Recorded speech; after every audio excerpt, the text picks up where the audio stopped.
Unclean. Unclean.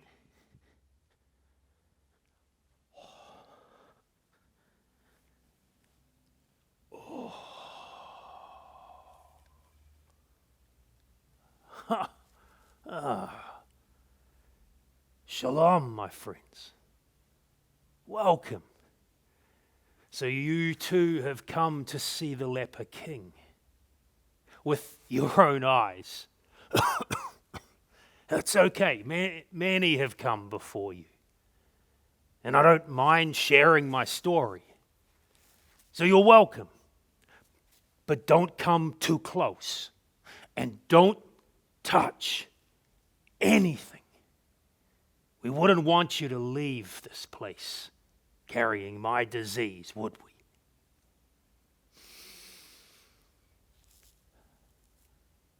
My name is Uzziah, son of Amaziah, son of Joash, king of Judah, descendant of David, follower of Yahweh. And yes, a leper. I was 16 years old when I came to the throne of Judah. My father Amaziah was a good man, a godly man who loved Yahweh.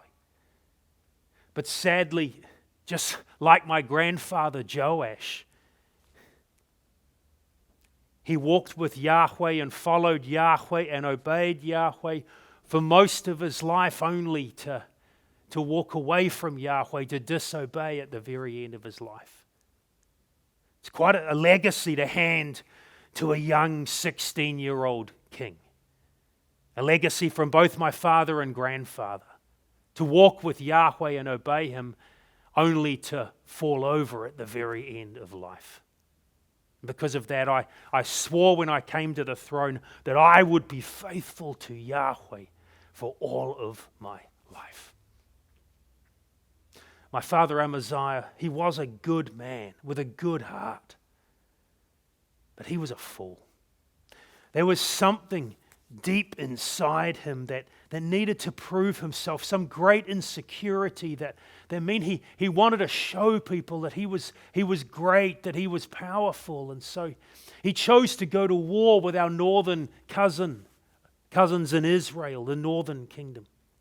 All of his advisors told him not to do it, that the warfare was a bad idea, that we could never win against this greater nation to our north. Even the king of Israel himself urged my father not to try and join him against him in battle. But my father would not listen. Something was driving him to show his prowess on the field of battle, and so he marched north with the armies of Judah. And they were absolutely routed.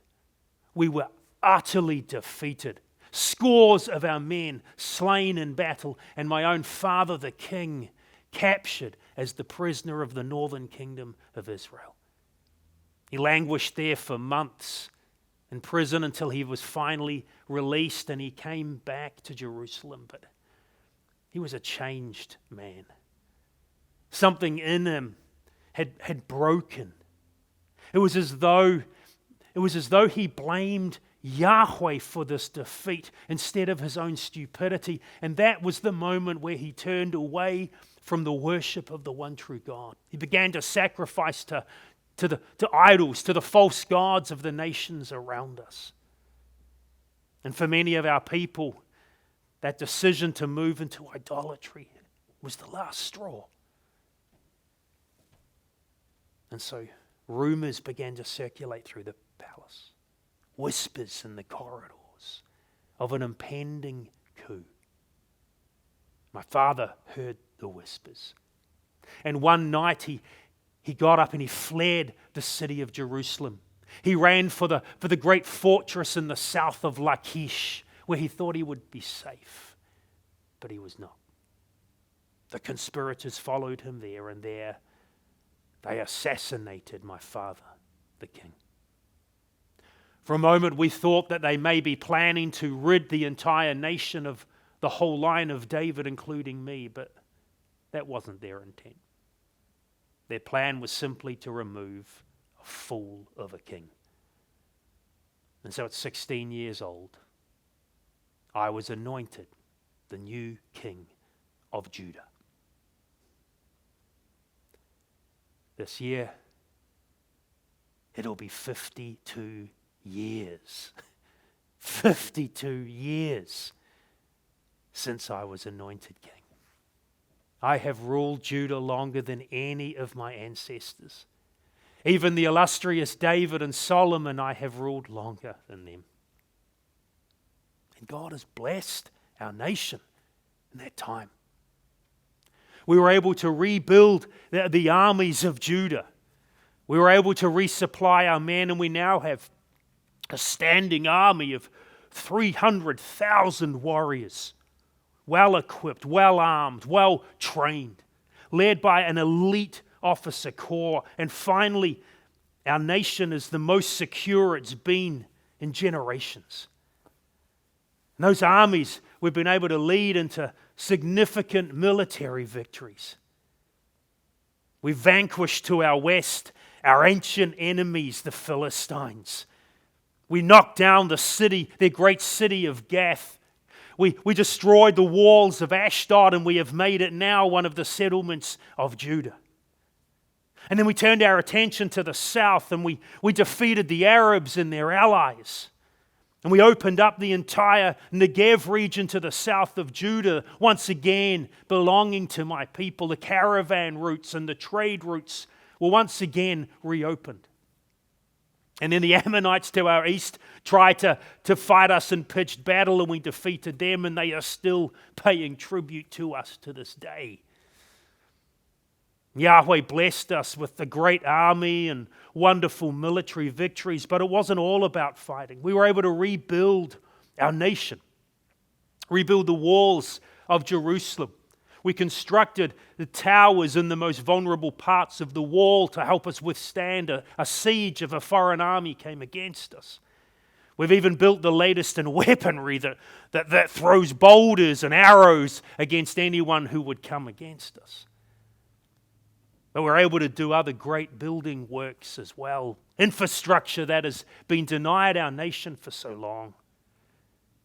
And out in the countryside, we've opened up pasture land and land that has not been productive for us. That's my love. Horticulture, agriculture, taking arid land that is not producing and turning it into farmland and pastures and crops for our people. And Yahweh has abundantly blessed us. We've built towers and walls, and we've propagated new crops so our people are fed. And as we've opened up the south through the Negev, for the very first time since the days of Solomon, we've been able to rebuild the city of Elath on one of the fingers of the Red Sea. And we've opened up trade routes that have been closed to us for 200 years. And finally, now we have exotic spices and other things coming to us on these laden ships from the Far East. Judah is trading again like it hasn't done since the days of Solomon. God has been good to us.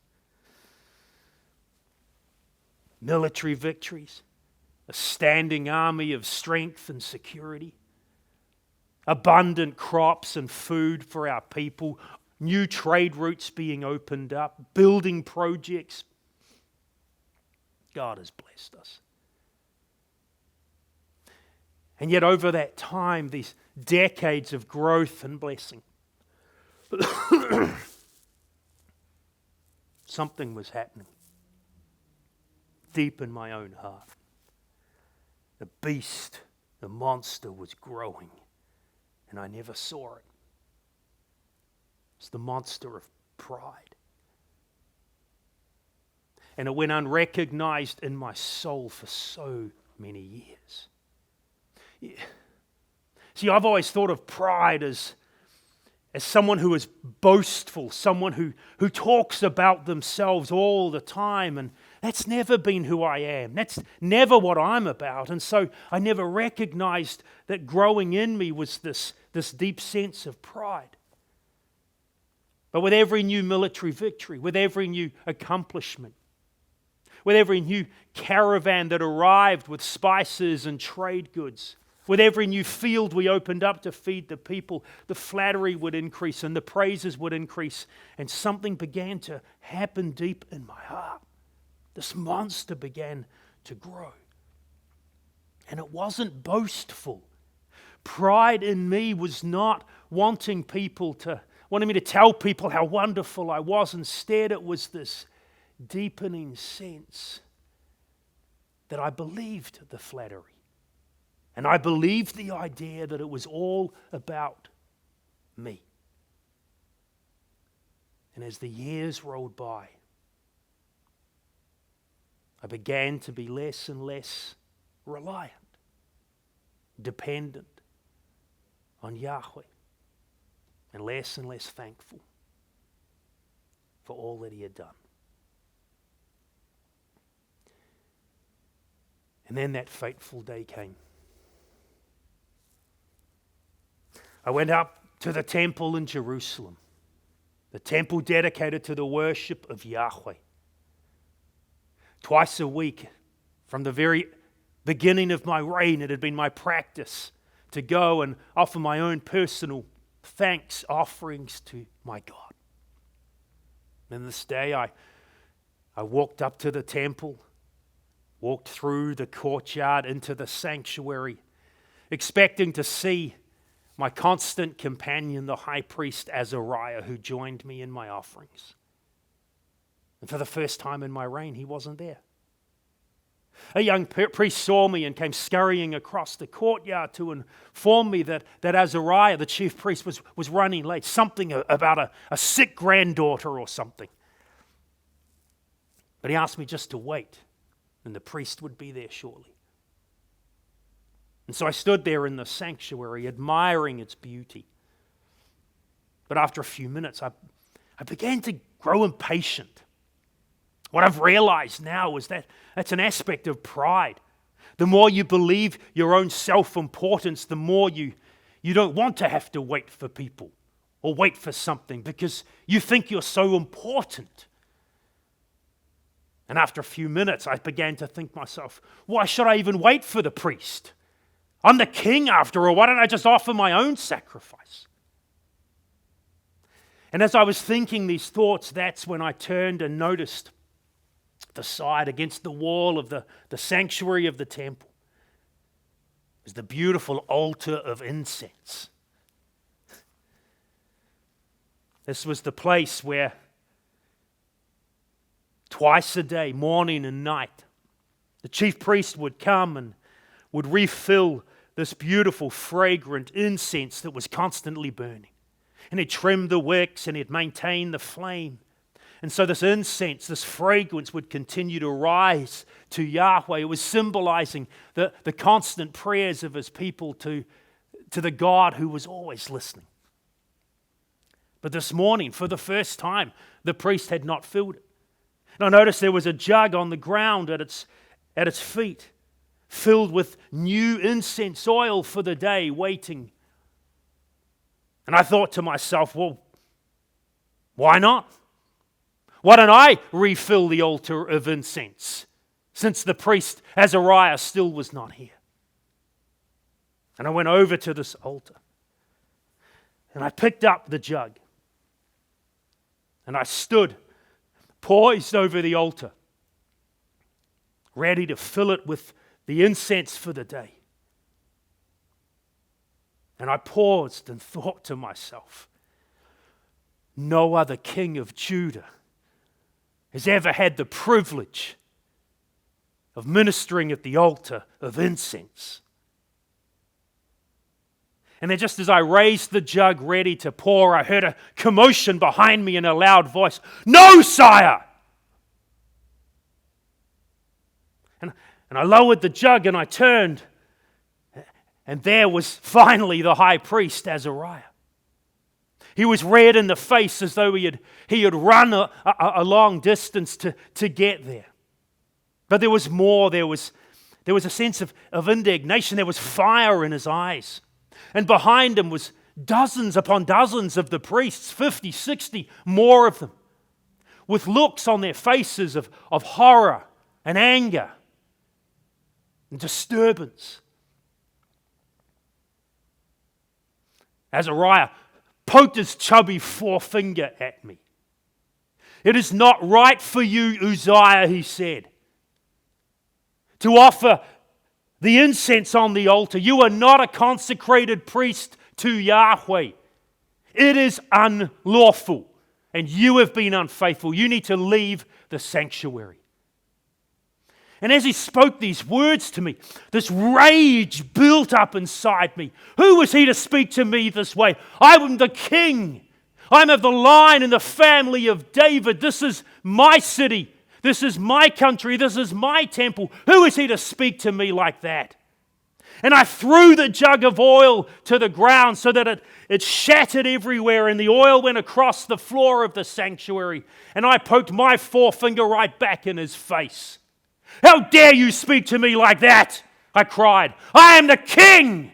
I am the son of David. I am the ruler of his people. Who are you to tell me what I can and cannot do?"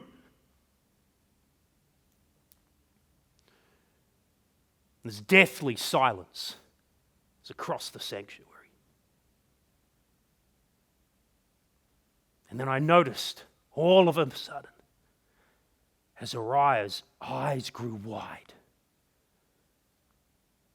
There was a gasp or two from the priests behind him. A few even took a half step back. And I noticed they were all looking not at my eyes, but at my forehead, my hair. I snapped at them. "What? What is it?"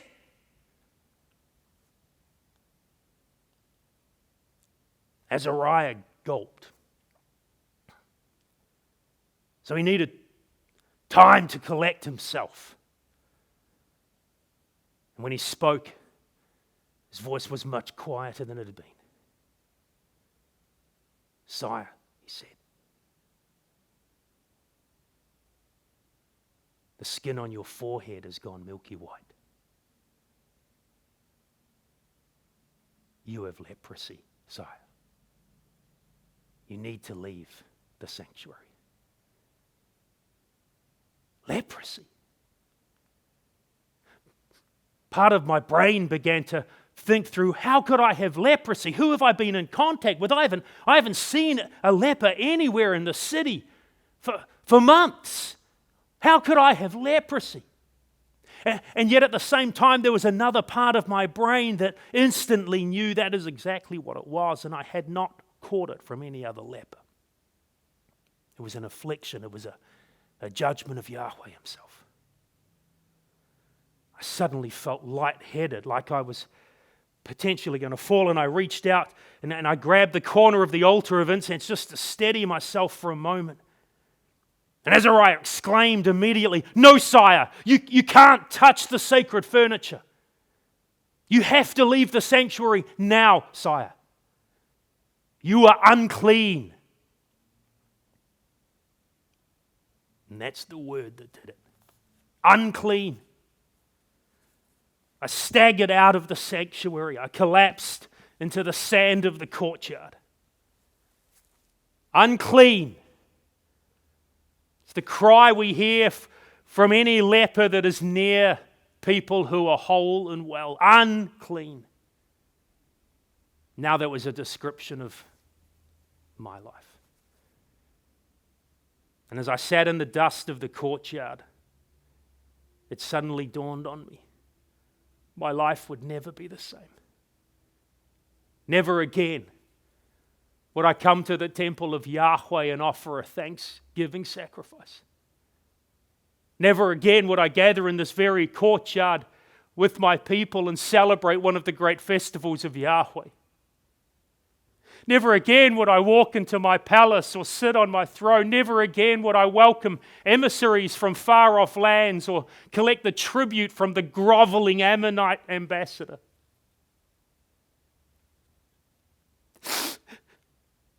Never again would I hug my wife or embrace my children or grandchildren. Never again would I hunt or fish with my friends. And while a leper can garden, I would only be able to garden while I still had fingers on my hands.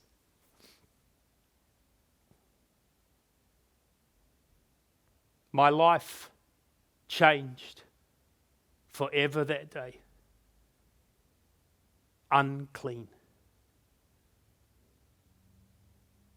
And I stood out of the dust, and I walked out of the city of Jerusalem, the city I love.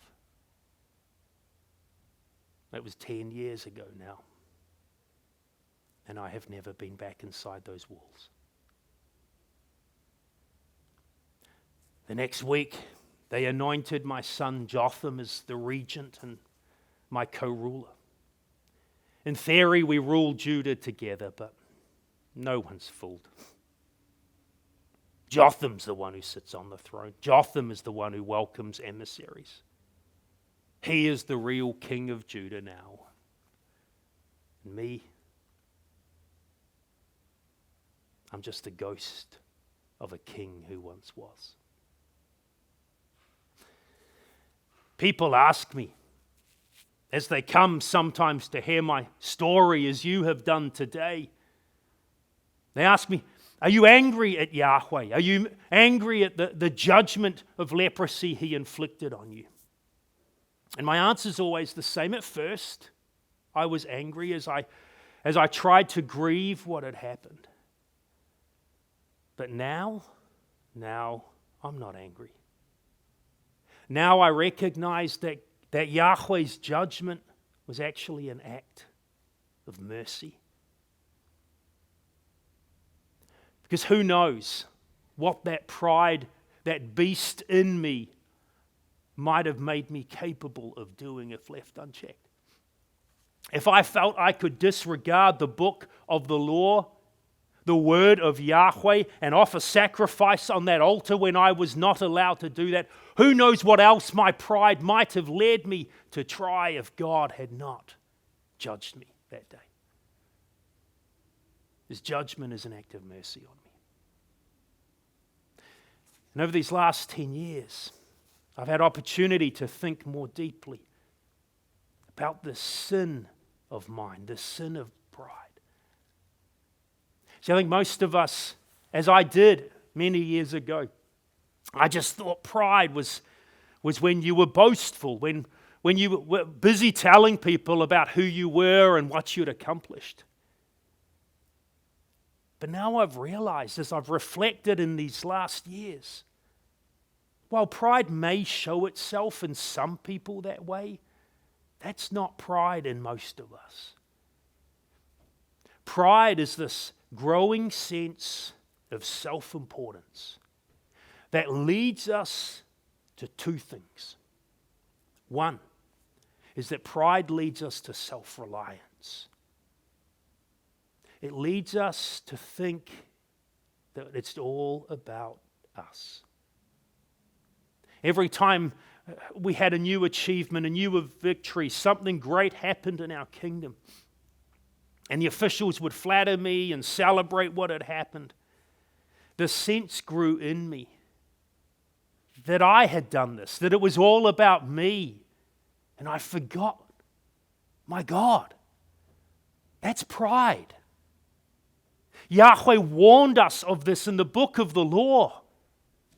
The book of Deuteronomy, as Moses speaks to the people before they go to the promised land, and Moses says to them in the book, when you go into this land, Yahweh says, when you live in houses you did not build, when you harvest crops you did not sow, and as you then build larger houses and sow more crops, do not forget Yahweh your God. And do not forget that all of this is a blessing from His hand. That is pride, my friends. And that's what pride looks like in our lives. The more success we have, the more achievements, the better things go, the more tempted we are to forget that all that we are and all that we have is a blessing from on high. Pride leads us to self-reliance. But the other thing it does is it leads us to self-righteousness. self-glorification. The book of the law, the very first book of beginnings, we're told that Yahweh made us, all of us, in His image. It means we're to reflect Him and His character and His goodness. We're like mirrors of this infinite God. That's who we all are. And part of our role in His image is to reflect His glory. Like the sun lands on a mirror and immediately reflects the rays. That's what we're meant to do with the praise and the honor and the applause we receive in life. We're meant to reflect it back to the one to whom it is due. But pride stops us being mirrors, and instead we absorb the applause, and we sniff the glory, and we take the honor that's meant to go to Yahweh Himself. So what does pride look like in our lives when it's growing within us? It's a failure to trust and rely on Yahweh. And it's a failure to thank Him and give Him glory. So am I angry at Yahweh? No, my friends. No. Because this judgment, this disease, has stripped me of my pride. I'm not self-reliant anymore. I'm totally dependent on my God. And I have nothing to glory in as my body rots away. It's a very harsh lesson to learn. So here is my invitation, friend. Learn my lesson from me, and do not make the same mistake I did. Do not let the beast of pride take hold in your soul. And don't let the sense of self-reliance and self-glorification grow in you. So can I ask you a question this day? Is there any part of your soul, your heart, in which you see pride lurking in the corners? Is there any sense in your life right now where you are not utterly dependent on Yahweh in every aspect of life? Is there any sense in which you have sniffed the glory and stolen the glory and taken the applause instead of passing it on in joyful thanksgiving to Him? Because that, my friends, is pride. And here is my lesson, my friends. Pride, if left unchecked, isolates us from God and others. Because that's my life now. Utterly alone. Isolated. Because my pride was left unchecked. Don't let pride grow in you and isolate you from God and others.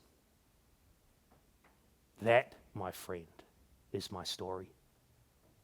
That is the lesson to be learned from my life. That is the legacy of the leper king. Unclean, unclean.